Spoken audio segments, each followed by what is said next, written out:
Thank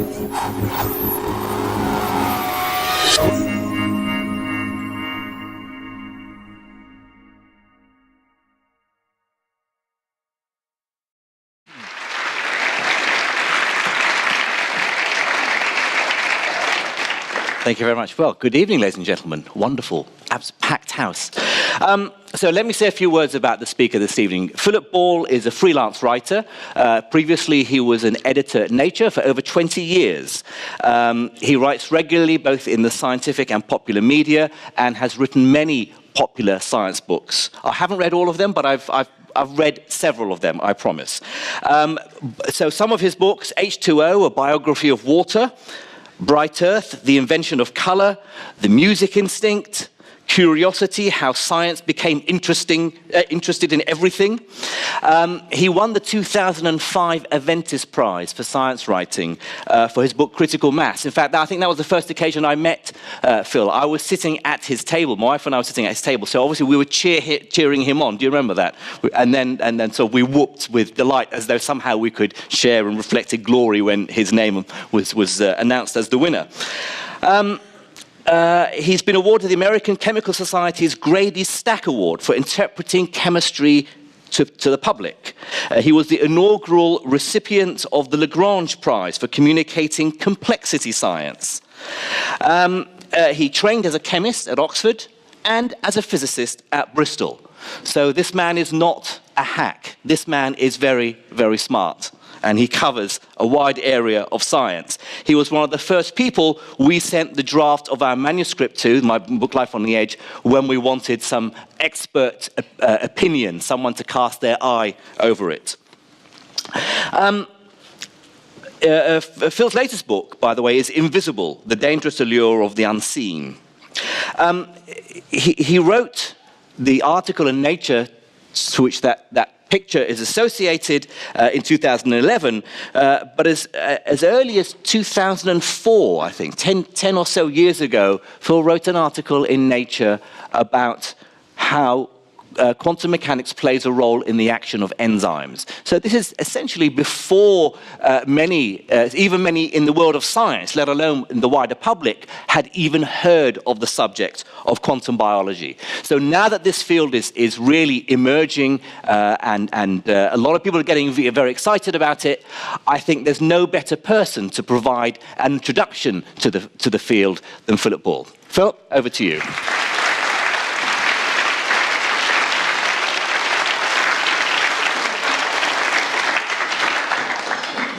Thank you very much. Thank you, Jim. It's very flattering to be entrusted with this rather daunting task.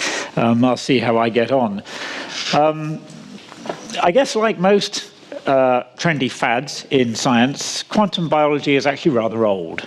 And I want to suggest to you that it begins on the 15th of August 1932 with this man. This is Niels Bohr, the Danish physicist. And he gave a talk at a rather unlikely sounding meeting, the International Congress on Light Therapy in Copenhagen. And Bohr's title was Light and Life. And he offered some thoughts on what the new theory of quantum mechanics, which he had just helped to formulate in Copenhagen during the previous decade, what it had to say about biology, about life. Well, Bohr was the right man for this job. Not because he had any real understanding of the answer to that question, but because he wasn't someone to let ignorance get in the way of speculation. And I mean that in a good way, because when smart people like Bohr are prepared to stick their necks out and say something on a topic about which they know rather little, there's always a chance that they'll spout nonsense, but I think there's a better chance that they'll spark something valuable. And I'm trying to say that without looking in Jim's direction. In his talk, Bohr asked, and I quote, whether some fundamental traits are still missing in the analysis of natural phenomena before we reach an understanding of life on the basis of physical experience, by which he meant physics. But he left that suggestion rather vague, and it's not really what Bohr said that matters, but who was in the audience. Because Bohr had been very anxious to make sure that among the audience was a young German theoretical physicist named Max Delbruck. Here he is. And soon after returning from Copenhagen to Berlin, Delbruck decided that the kind of missing trait that Bohr had alluded to might be found by studying the physical and chemical nature of genetics. And by that, Delbruck didn't mean that physics might help to explain genetics, but rather that by studying genetics, he might uncover some new principle of physics. Now remember that at this stage, virtually nothing was known about the molecular origins of genetics. People had begun to understand how genes evolve in a population according to Darwinian principles, but they really had no idea what genes were. They didn't even know that they were associated with DNA. And in 1937, Delbruck went to America, where he began to investigate the genetics of bacterial viruses, since they were a very simple form of life. And this work eventually won him a Nobel Prize for his work on how viruses replicate. And Delbruck established the idea of genetics as an information science. It was all about transmitting information. He also helped to stimulate the interest of other physicists in biology, and one of them was this chap, Erwin Schrödinger, who in Dublin in 1944, after having fled the Nazi regime, he published an extremely influential little book called What is Life? And here, Schrödinger pondered the question of how an event at the atomic scale, a mutation in the molecular structure of a gene, how this, while being governed presumably by the laws of quantum mechanics, could potentially cause a profound and visible change in the structure of a living organism. And Schrödinger speculated that these genes must be something that he called an aperiodic crystal, that is, an arrangement of atoms that was highly specific, not random, but that didn't have a regularly repeating structure like that of a crystal. Now, another physicist lured into biology by Delbruck's work on replication was Francis Crick, who, of course, in 1953, with Jim Watson, showed that Schrödinger was right, that genes are made up of very specific sequences of molecular components along the double helix of DNA. According to the eminent molecular biologist Gunther Stent, Crick and Watson's discovery brought about the wedding of the informational school of Delbruck with the structural school of crystallographers who were looking at the atomic scale structures of biological molecules like DNA and proteins. And that, Stent says, made molecular biology what it is today. So there you have it. It wasn't just that physics created modern biology, it was specifically quantum physics that started it off. Well, that's all very satisfactory for smug physicists, but it doesn't say anything about Bohr's intuition that quantum physics has any actual role in biology. Now, of course, in a trivial sense, it must do, because as Bohr himself showed in the famous papers in 1913, where he laid out his theory of the atom, quantum mechanics can explain why it is that atoms bond together to form the molecules like proteins and DNA and RNA on which all life depends. So in this sense, quantum theory is at the root of everything, and we need it to explain everything. We need it to explain why I'm standing here talking to you tonight. Now, I know that quantum theory can seem scary or mysterious to some people who are not so familiar with it. And here, one is usually supposed to reassure you with Richard Feynman's famous quip that no one understands quantum mechanics anyway, and that if you think you do, then it shows you don't. Now, I think that that's true at the level that Feynman intended, but it doesn't mean that quantum theory is hard to understand. It's just hard to understand what it means. The challenge isn't so much in understanding what quantum theory says, it's in accepting that information. So let's see how we get on. It was known by the early 20th century that chemical bonding is all about the electrons that atoms contain. Ernest Rutherford had proposed that atoms are a little like tiny solar systems with this dense, very massive nucleus and electrons orbiting around it. And Bohr said that those electrons can only have specific energies and no others, and that they can therefore only adopt some orbits and not others. And they can jump from one orbit to another by absorbing or emitting energy, for example, by swallowing up or spitting out a photon of light with a particular wavelength, which is related to its energy. When electrons do this, they are said to make a quantum jump.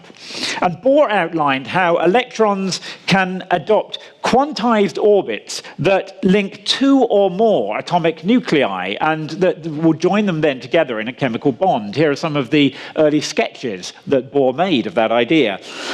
Well, this quantum theory of atomic bonding has got a lot more sophisticated since then, and it now gives a very detailed and precise description of the shapes and the properties of molecules. It explains, for example, why grass is green and why blood is red, questions that John Donne asked in the 17th century. And they have these particular colours because the energies of the electrons quantum states in chlorophyll and in hemoglobin are what they are, so that they're the right energies to absorb red or blue or yellow or green light, whatever the case may be. So in this sense, molecular biology depends on quantum physics. But when we talk about quantum effects in nature and in science, we generally mean something different from this. Quantum mechanics is notorious for producing effects that defy everyday intuition. Particles can behave like waves. They can be in two places or in two states at once. They can pass through walls and apparently communicate with each other instantly over vast distances. Now, we tend to be insulated from actually experiencing these odd behaviors on the whole, either because they only appear in rather specialized conditions, such as at very low temperatures, or because their operation at the scale of single atoms and molecules becomes washed out when averaged away for objects at everyday scales that contain trillions upon trillions of atoms.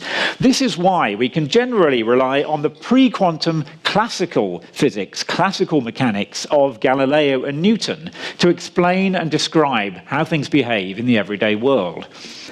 Quantum biology explores the possibility that some of these strange quantum effects can happen in biological systems, where they might, in fact, turn out to be essential for the way the system does its job. Now, this seems, on the whole, to be very surprising and unexpected. If physicists want to study quantum effects, then very often they need extremely sophisticated equipment. They have to cool things down to maybe within a few degrees of absolute zero. They might have to create extreme vacuums greater than the, more empty that is, than the vacuum of interstellar space. They might have to take great pains to make sure that things aren't disturbed by the environment. Biology, in contrast, the world of the cell, is warm and wet and messy. Cells are little bags of countless different types of interacting molecules, all colliding and reacting. And expecting to encounter quantum effects here is a bit like expecting to be able to sit down and meditate peacefully in Waterloo Station in the middle of rush hour. And yet, it happens. There's good evidence that quantum effects like this do matter in biology, and I'm going to tell you about some of them. But I want to stress that to what extent they matter, whether they happen at all, and if they do, whether they're biologically relevant, this is something that's still being intensively debated.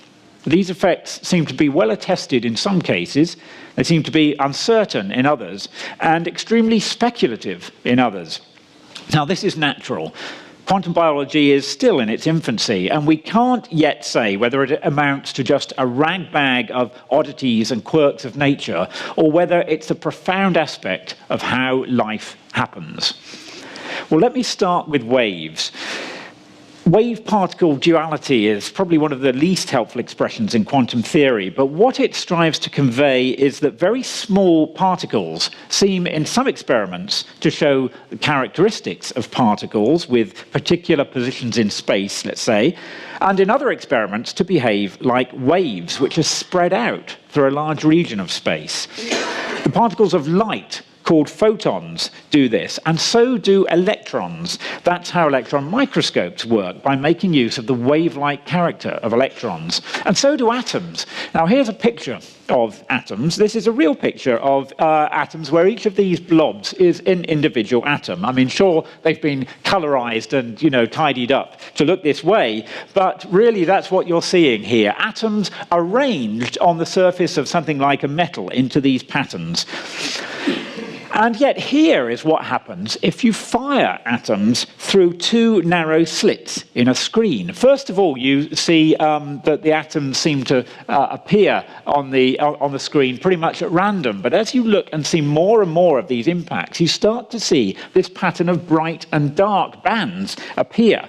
This is due to the interference between atoms acting in a wave-like way. And this wave-like behavior has even been seen for some quite large molecules containing dozens of atoms, and some researchers are aiming to show it for proteins, to show that whole protein molecules can also behave like waves. Now, there's no indication that that sort of wave-like property of molecules is relevant to biology, but that's not the point I want to make. This smeared-out character that atoms and subatomic particles can possess has some strange consequences. It means that in quantum theory, you can't speak of particles like this as having a definite position in space, but only of the probability that they will occupy a particular position in space. And this probability can, depending on the conditions, such as the way you look, can be quite tightly constrained, as it was in the atomic snapshots that I showed earlier, or it can be rather spread out. Even if you put an obstacle in the way of a quantum particle that should be unable to get past it, to get across to the other side, there's a small chance that it still might spread out and be found on the other side of an obstacle like this. In other words, the particle can seem to tunnel through this, what ought to be, impenetrable barrier.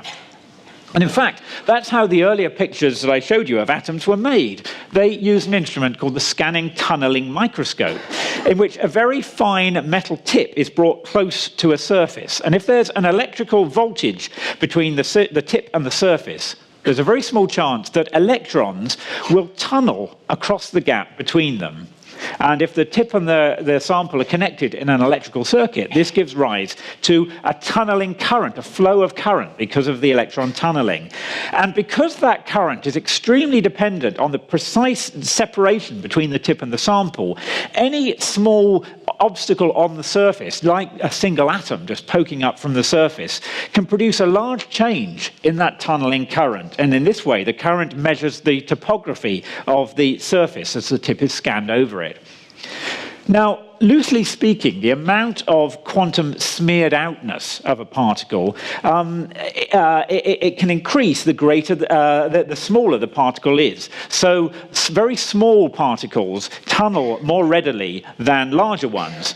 Atoms can tunnel in principle, but the probability that they will do so is generally only significant if they're particularly tiny atoms. And the smallest, tiniest, lightest atom that there is the hydrogen atom. It has only one proton in its nucleus. Now, moving around hydrogen atoms from place to place is immensely important in many biochemical processes. There are several enzymes in our bodies that do just that. Here's a couple of them. They're involved in things like the generation of energy and in respiration. In general, the reactions involve moving a hydrogen atom, that's to say, in effect, a single proton, from one location where it's bound to perhaps one part of an atom or a molecule, moving it to another location. And that costs energy because the proton has to be transported over an energy barrier. It's a bit like plucking an apple off a tree. You have to tug at it to get it off. But it seems that in some, perhaps most processes of biochemical proton transfer like this, the process is made easier by tunneling. That's to say, the proton can tunnel across this gap, rather as if the apple on the tree suddenly vanished from the branch and just appeared in your hand. Now, how do we know that that happens? Well, as I say, the ease of quantum tunneling depends on the mass of the particle. The heavier it is, the less it tends to tunnel. So if we replace an ordinary hydrogen atom, in a case like this, with an atom of heavy hydrogen, the isotope deuterium, which has about double the mass of an ordinary hydrogen atom because it has a neutron in its nucleus as well, then we should alter the tunneling rate significantly.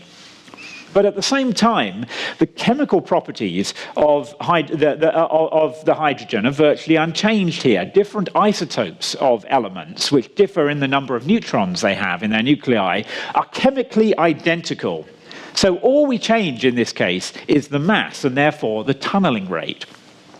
And when chemists first did this experiment in 1989 for an enzyme called alcohol dehydrogenase, they found that indeed the rate at which protons are transferred is different for deuterium in a way that fits with what we'd expect from a change in the tunneling rate. And that's something that's now been confirmed for several other enzymes.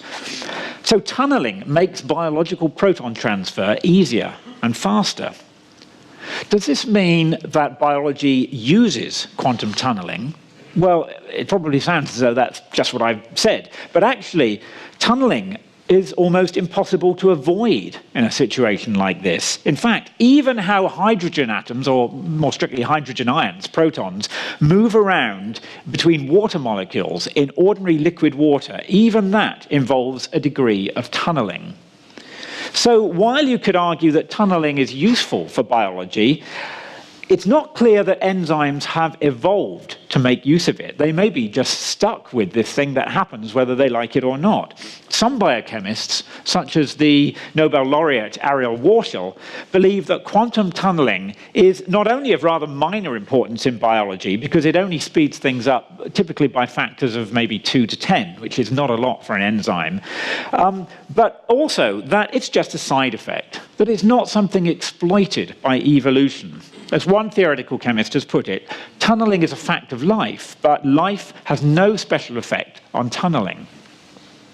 Now, protons aren't the only particle to tunnel in enzyme reactions. Some of them involve transferring an electron from one molecule to another. For example, this is a crucial aspect of photosynthesis, in which an electron is kicked off a chlorophyll molecule by sunlight and passed along a chain of molecules in the chloroplast membrane. Electrons tunnel even more readily than protons because they're lighter, and it's been known for years now that tunneling is also significant in biological electron transfer too. But one of the most celebrated candidate systems for quantum biology involves electron tunneling in a much more unexpected manner. And the idea here is that tunneling within the receptor proteins involved in our sense of smell enables us to detect and identify molecules from the way they vibrate. So in the olfactory bulb in our noses where smell takes place, there are membranes studded with protein molecules that have cavities where the smelly molecules get lodged. Now, of course, these molecules aren't intrinsically smelly. They smell precisely because they can slot into the sites on the receptor proteins and trigger some nerve signal. That signaling process is quite well understood now, but what remains unclear is exactly how the odorant molecules like these, how they start the process off. The conventional idea has been that the odorant and the receptor are like a key and a lock with complementary shapes that fit each other. But it can't be quite as simple as that. For one thing, we can smell many more molecules than we have different types of receptor. But also, some molecules with very different shapes can smell similar. Here are two groups like that, while some molecules with almost identical shapes, like these two forms of the molecule carvone, can smell very different. In 1996, the scientist Luca Turin, who is a specialist on perfumes and in fact once set up his own company to advise the perfume industry, suggested that smell might not work primarily on the lock and key principle. Instead, He thinks that odorant receptors are a bit like vibration sensors, that they can smell the way molecules that they bind are vibrating. Molecules with very similar structures can have very different vibrations, while differently shaped molecules can have very similar frequencies of vibrations, just as a saxophone and a trombone can play the same note, even though they're very different shapes. So in effect, the idea is that the vibrations change the distance between the odorant and the walls of the cavity in which it sits, and thereby help electrons to jump the gap, to tunnel across the gap. And it's this electron current that the receptor then senses to trigger a smell response. Now, if Turing is right, it should be possible to distinguish an odorant molecule containing ordinary hydrogen atoms from one in which they've been replaced by heavy hydrogen, by deuterium.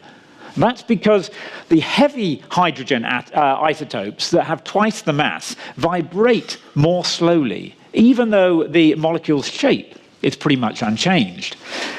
And there's some evidence that this can happen. There's some evidence now that fruit flies can tell the difference.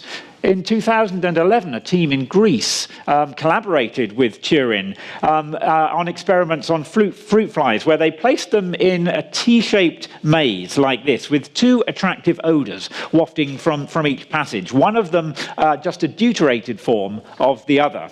And they found that the flies preferred the ordinary stuff over the heavy stuff.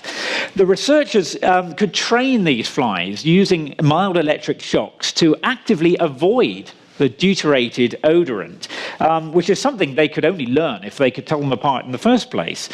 And what's more, flies trained to avoid one kind of deuterated molecule would also show an aversion to a quite different undeuteраted molecule that happened to have a similar spectrum of vibrations. Now, another team has since shown that bees, too, can be trained to discriminate between ordinary and deuterated odorants. There's no evidence yet that humans can tell the difference, although I have been told there's a group of chemists in Prague who are trying this out in their lab, and they do tell me that they can get used to smelling the distinction between the two. Now, unfortunately, none of this actually proves that Luca Turing's idea is right. For one thing, the doubling of the mass for ordinary and heavy hydrogen means that they're not quite as chemically identical as isotopes of other atoms are, where the mass ratio is smaller. So it could be that these creatures are actually detecting very small differences in chemical bonding rather than in vibrations. And even if they're not, I've been told by one of the leading specialists on fruit fly behavior and fruit fly olfaction, Scott Waddell at Oxford, that there could still be more conventional explanations of these sorts of experiments. In any event, some heavyweight supporters of the conventional theory of olfaction, including some Nobel laureates, are bitterly opposed to this vibrational idea, even though physicists and biophysicists have shown that it could work in principle. My own opinion, for what it's worth, is that whether it's right or not, it deserves to be taken seriously as a splendidly inventive and stimulating proposal. Now, as well as having electric charge, a negative charge, electrons possess another feature, a quantum mechanical feature called spin. Now, whereas electrical charge is a familiar property from classical physics, spin is purely a quantum phenomenon. The name is misleading. It doesn't mean that the electron is literally spinning, although sometimes that analogy is loosely made because spin is related to the electron's angular momentum, which in classical physics comes from an object's rotation. An electron spin can take two possible values, which can be imagined as the electron spinning clockwise and anti-clockwise. And electron spin was first introduced into quantum theory in the mid-1920s by Wolfgang Pauli. And he based his ideas on theories that had just been formulated by Schrödinger and Heisenberg. And this led Pauli to propose the so-called exclusion principle, which states that no two electrons can share the same quantum state. And it's because two electrons can have opposite spin that two of them can share the same orbital in an atom. And this picture of how electrons share orbitals can explain the whole of the periodic table of the elements in terms of the arrangements of electrons, how the electrons fill up the available orbitals. So this idea of spin is central to understanding the whole of chemistry. And because of their spin, electrons are magnetic. You might again crudely think of this as being a little similar to the way the spinning Earth has north and south magnetic poles. For this reason, the spin states are often referred to as spin up and spin down, although again you shouldn't take those labels too literally. One way to flip the spin of an electron from up to down, say, is to put it in a magnetic field, which can realign these poles. Now, in recent years, there's been a lot of interest in constructing a form of electronic technology that makes use of electron spin. In ordinary electrical currents, the electrons have a mixture of these two spins, and it's not an important factor at all. But if we could control the spin states of electrons, say using magnetic fields, then we might be able to use spin as another variable for encoding binary information and to carry out digital logic like that used in computer circuits in a new way. And this idea is called spintronics, and it depends on making electronic devices that can do things like allow electrical currents to pass depending on the electron's spin. Now, this is hard to do because it's very hard to stop the spins from getting randomized, and so far we really only have a handful of spintronic devices. At least one of them is hugely important, though, and because the magnetic effects on electron spin can create an effect called giant magnetoresistance, where the electrical conductivity of a device becomes highly sensitive to the presence of magnetic fields. And devices that use this giant magnetoresistance are used in the readout heads of computer hard drives to read the information off the magnetic disk. But it seems that biology already knows how to do spintronics. Ron Naaman at the Weizmann Institute in Israel and his co-workers have found that various biological molecules and systems, such as some of the membranes involved in photosynthesis, can conduct electrons selectively depending on their spin. This is something that DNA, in fact, can do also. It's not completely clear whether this happens in real organisms, or if it does, whether it serves any role in biology. But it could be useful for spintronic technology. There are some proposals for using biological molecules or tricks learnt from them in these devices. What's more, Luca Turin and co-workers have recently presented evidence that anesthetics, whose molecular mechanism of action has long been a mystery, might act by changing electron spins so as to enable electrical signaling between certain kinds of protein molecules. But there's an even more striking way in which electron spin might feature in biology. The fact that spin makes electrons magnetic has long been thought to account for the fact that some chemical reactions can be sensitive to magnetic fields. You see, electrons generally tend to pair up in orbitals. That lowers their energy, and that's how chemical bonds are formed, by the pairing up of electrons on different atoms. And these electron pairs in a single orbital have opposite spins. That's Pauli's exclusion principle.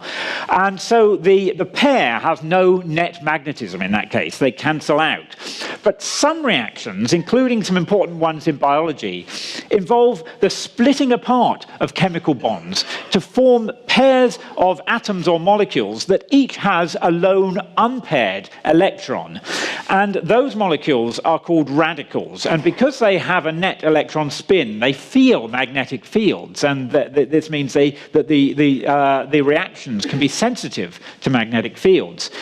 Radicals like this are generally very reactive. They don't stick around long before they find some other atom or molecule to combine with. Now, for many years, it's been suspected that this might help to explain the magnetic compass that some birds seem to possess, which allows them to migrate by using the Earth's magnetic field. Lots of birds do this. Robins do, some sparrows do, and homing pigeons. And the idea is that the geomagnetic field, despite being so weak, somehow influences the rate of some biochemical process in the bird's brain, so that the neural signaling differs depending on how the bird is oriented in the geomagnetic field. And this seems to be very probably what's going on. What's more controversial is a recent idea that this avian magnetic compass uses perhaps the most bizarre effect in quantum physics, which is called entanglement. Now, Erwin Schrödinger, who gave entanglement its name, proclaimed that it's actually the central concept of quantum theory. That he said quantum theory isn't so much really about quantum jumps or wave-particle duality or particles being in many states at once. It's about entanglement. And the irony is that the possibility of entanglement was first identified by the man who, having more or less started quantum theory in the first place, by the 1930s had become one of its greatest skeptics. That's Albert Einstein. Now, it's not that Einstein thought the quantum theory was wrong. He just thought that it was incomplete. According to the idea of Niels Bohr and Werner Heisenberg and their colleagues in Copenhagen in the 1920s, quantum theory imposes fundamental limits on what we can know about the world. And in their so-called Copenhagen interpretation, all you can know is what experiments tell you.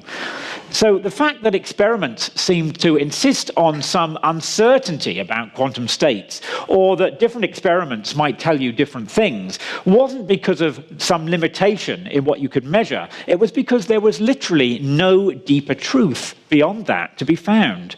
So when quantum mechanics failed to predict, say, whether an electron would have one spin or the other until you measured it, this wasn't because the theory was incomplete, but because there was simply no meaning to that question before you had made the measurement. So this is the Copenhagen interpretation, and it's what Einstein couldn't accept. He was convinced that there had to be a deeper truth, what became called hidden variables, which assigned everything with a definite one or the other value, even if we couldn't find out what it was. And with two younger colleagues, in 1935, Einstein published a paper showing why, in his view, the Copenhagen interpretation had to be wrong. He imagined an experiment in which two particles would be generated with quantum states that had to be related to one another. Let's say a pair of electrons in which the spins would be opposite, one spin up and one spin down. And the idea is that the electrons would be spat out in opposite directions from some device. Now, we don't know which of them has which spin until we measure it. Whereupon we know, so we make a measurement on one of them when we figure it has that spin, and so we know that the other one must have the opposite spin.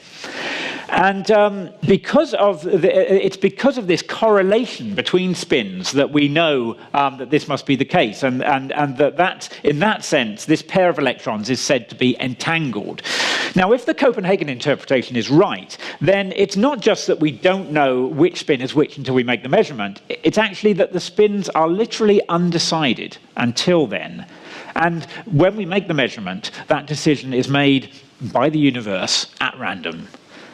By making the measurement on one electron, we force the choice to be made. But then it would seem that that choice has to be communicated instantly to the other, even if they've become separated by vast distances. Einstein called this spooky action at a distance. And he said, how can this information be sent instantly across such a distance? In fact, that idea seemed to violate his theory of special relativity, which said that no signal can travel faster than light. Now, in his view, there was no need for something as weird as this, because he said the spin states must have been assigned to the electrons all along. It was just that they were somehow hidden from us. His challenge to the Copenhagen interpretation stimulated lots of discussion, but there was no obvious way at that time to test it. And it wasn't until the 1960s that the Irish physicist John Bell proposed an experimental way to do that. I don't have time to explain what Bell proposed, but his theory was put to the test in the 1980s by Alan Aspect in France. He's got this splendid moustache which sort of invites jokes about entanglement that I won't try and get into. He made measurements on entangled pairs of photons coming out of a laser, and he measured not spin states, but their states of polarization, whether they were horizontal or vertical. And these experiments showed that there can be no hidden variables after all, that entangled photons really behave exactly as if spooky action at a distance is real. Now, I need to qualify that statement. First of all, there are various loopholes in the argument that excludes hidden variables from this picture, and that they've only been very recently closed off. Second, entanglement doesn't actually violate special relativity, because it can be shown that although there seems to be this instant correlation between the particle states, its interrelation, we can't establish that in any way that, that transmits the information faster than light. And third, this doesn't amount to saying that this spooky action at a distance is real. It only looks that way if we're thinking in terms of Einstein's idea, in which particles really do have locally self-contained states. What entanglement really shows is that quantum theory involves so-called non-local effects, meaning that, that there are situations like this where we can't think of what is happening here as being independent from what is happening here. It's a non-local interaction between them. Okay, back to the birds. This magnetic sensor, then, that they have is activated by light striking the bird's retina. And the best guess at the mechanism for how it happens seems to be that the energy deposited by each incoming photon creates a pair of these radicals, in which the unpaired electrons that they contain both have the same spin. And as the radicals move apart, they experience different magnetic fields. They both feel the Earth's magnetic field, but maybe one of them also feels a magnetic field from a nearby magnetic atom. And the difference in the fields shifts the radical pair between two quantum states with different chemical reactivity, perhaps some signaling chemical synthesized in the bird's retina. It happens at a different rate when it's in these different states. And the relative balance of those states would then depend on the orientation of the bird relative to the Earth's magnetic field. So that's the general idea. Simon Benjamin in Oxford and his co-workers have proposed that these two unpaired electrons, being created by the absorption of a single photon, have spins that are in a state of quantum entanglement. And although entanglement is usually quite delicate at ambient, at room temperatures, the researchers calculate that it could be maintained in this avian compass for at least tens of microseconds, which is considerably longer than it's usually possible to sustain it in artificial systems in the lab. They argue that this entanglement is essential for the extreme sensitivity of this system to very small magnetic fields, because magnetic field effects experienced by one of the radicals can be, in some sense, felt by the other one some distance away. Well, that's all very interesting, but it won't be proved unless we can identify what the radical pairs involved are, at least if we can't show that. Magnetoreception in birds, and also in some other magnetic field sensing organisms like fruit flies, seems to be mediated by a kind of protein called a cryptochrome, which will produce radical pairs. No one is quite sure how this happens in detail. Recent experiments in flies have pretty much established that this is the sort of conventional idea, and you see the shifting around of electrons here that essentially creates radical pairs. This is the conventional idea for what's going on, but it seems that recent experiments have ruled out this particular pair of radicals as the ones that can be involved. One of the experts in this field, Steve Reppert at the University of Massachusetts Medical School, tells me that any explanation for this process is going to have to come up with a different way to generate these radical pairs. So there's still a lot to be understood here. Now, I talked earlier about how quantum effects seem to depend on size. They might appear in very small things like atoms, but not in big things like us. No one yet knows whether that's a fundamental fact or not. That's to say, the reason footballs can't tunnel might not be because they're big, but rather because they're so complicated, because they're made up of so many atoms. Each atom has a wave-like nature, but the waves all get jumbled up and out of step, so that these wave properties get averaged away, like soldiers marching out of step. The technical term for this jumbling is decoherence, and according to one view, the reason why quantum behavior at small scales becomes classical behavior at big scales is because of decoherence. And so this is a relative thing. The more atoms an object contains, the more decoherence kicks in, and the less likely it is that we'll see these quantum effects. If we want to make use of certain quantum effects, then we generally have to control and suppress this process of decoherence. One way to do that is to isolate a quantum system from its environment. The jostling that it would receive from all the atoms around it is something that would cause this decoherence. Now, an area where this is important is quantum computing.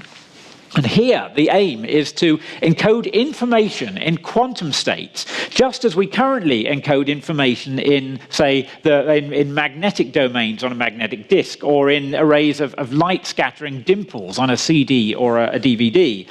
The advantage of a quantum computer is that a single quantum bit could be placed in several states at once, not just 1 or 0, but a bit of both. And this is a so-called superposition state. This means that quantum bits could, in effect, perform many calculations at once. At least that's the simplistic explanation. It's the one I'm going to give tonight. The truth is that actually no one is yet really sure where the sort of speed up that quantum computers are thought to offer, quite where it comes from. But it's really hard to do this because these coherent states of quantum bits are generally delicate and easily disturbed. They're very vulnerable to decoherence. And that's why, so far, we have quantum computers with only a handful of bits, and why, generally, they need to be cooled to very low temperatures. Even the one quantum computer currently available commercially, this one made by the Canadian company D-Wave, it looks like one of the old mainframe computers. It's the size of a room, and that's because of all the cryogenics that is needed to keep the quantum bits cool. I should say that that there's a real debate at the moment about whether D-Wave's quantum computer really uses quantum effects or not, but that's another matter. So you can imagine then, perhaps, why people were so astounded by a claim made in 2010 that coherent quantum superpositions of energy states can be created and sustained in bacteria and algae, and perhaps in all green plants that use photosynthesis. And that this is what makes photosynthesis, which is really the font of nearly all life on Earth, what makes it possible. Photosynthesis starts when a chlorophyll pigment molecule absorbs sunlight, and that energy is then transmitted through a forest of pigment molecules around it until it reaches the so-called photosynthetic reaction center. And there it causes an electron to be spat out and sent down a relay of molecules, where eventually it's used to split water and produce the energy-storing molecules of the cell. And the standard view was that this energy, bundled into wave-like packets called excitons that are spread out over several pigment molecules, that this hops at random between the pigment molecules until it finds its way to the photosynthetic reaction center. And as you can imagine, finding this path by random hopping is pretty inefficient, and it's time-consuming, during which some of that captured energy may be wasted as heat. But researchers in America reported experimental evidence that they said showed that photosynthetic bacteria and algae contain excitons that move not in these random hops, but as coherent waves of quantum superposition states. If the excitons are in this coherent superposition, then they can explore many paths at once, and this should allow them to find the best route much more efficiently and quickly. It was suggested that this was, in effect, the same as the way a quantum computer would perform many calculations at once, that, in effect, photosynthesis is a kind of quantum computation. Which sounds pretty amazing, right? But is that really how things are? Well, since those experiments were conducted 5 years ago, there's been a lot of debate about the interpretation, and some researchers now think that the results originally interpreted as quantum coherence might have other explanations, in particular that they might be caused by more conventional interactions between the excitons and the vibrational states of the pigment molecules. While we need some quantum theory to understand that process in any event, it's not at all clear that what the researchers are calling coherence here is indeed the same as the quantum coherence that is being sought in quantum computing. So, in fact, we still don't yet really know if photosynthesis truly is a manifestation of quantum biology. And even if it is, we have again to ask the question, has biology adapted to make use of this effect? Or is it inevitable? It's all too tempting to attribute it to the wonderful power of natural selection to find good solutions to problems. But we can't simply assume that that's what's happened. It might be that if you need to pack together pigment molecules densely in an array to get to maximize light absorption, something like this coherence of exciton states is unavoidable, that it's just a byproduct, not an adaptation. After all, most photosynthetic organisms are spoiled for light. They don't need to worry about conserving every last bit of photon energy, and so there's not obviously any selective pressure to get them to make use of quantum tricks like this. Well then, I hope you can see that there are some extraordinary possibilities in quantum biology, but also many uncertainties about how far it reaches. Nearly all of the prize candidate systems in quantum biology still have plenty of questions to answer. But some speculations about quantum effects in life go much further, and I want to end by just mentioning a couple of them. One of the biggest questions facing the life sciences today is how the brain works, and in particular, the origin of human consciousness. In his 1989 book, The Emperor's New Mind, Roger Penrose suggested that consciousness may have something to do with quantum theory. He suggested that the choice that seems to happen when we make a measurement on a quantum system, a choice called wave function collapse, because it collapses all the possibilities into just a single outcome, that this might underlie processes that are non-computable, ones that a computer can't calculate or simulate. And he suggested that the human mind is capable of dealing with processes like this, and that wave function collapse might therefore be important in some way for thinking and for consciousness.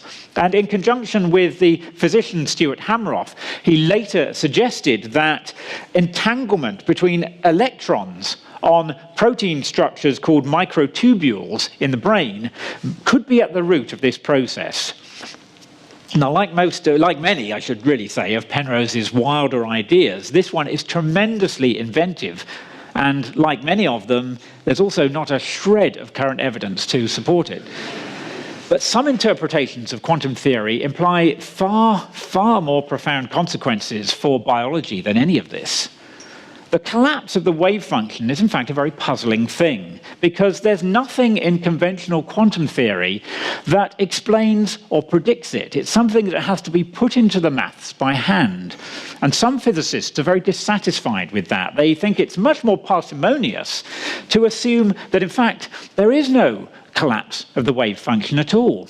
Instead, they say, all the possibilities contained in the equations of quantum theory correspond to real situations.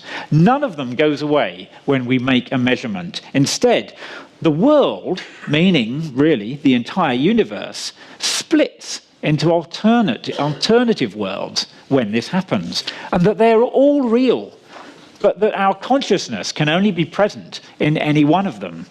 So you could say in one of these worlds, Schrödinger's famous cat survived, in the other one, it died. And both happened.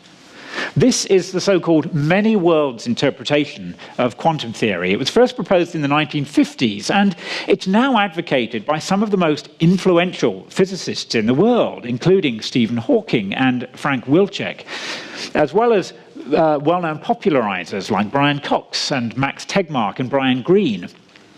In this view, quantum physics offers you another way to replicate. It's a whole lot less fun than the conventional one, but you can't avoid doing it more times a second than you can possibly imagine. Every time a quantum event occurs anywhere in the vicinity, perhaps anywhere in the universe, you split into multiple selves. Well, I felt obliged to mention this idea. My own view, which I don't have time, fortunately, to justify, is that this idea richly merits Wolfgang Pauli's famous put-down, "It's not even wrong." In another universe, I'm going to dash out right now and go to the pub. In this universe, I'm happy to stay and answer questions. Thank you very much.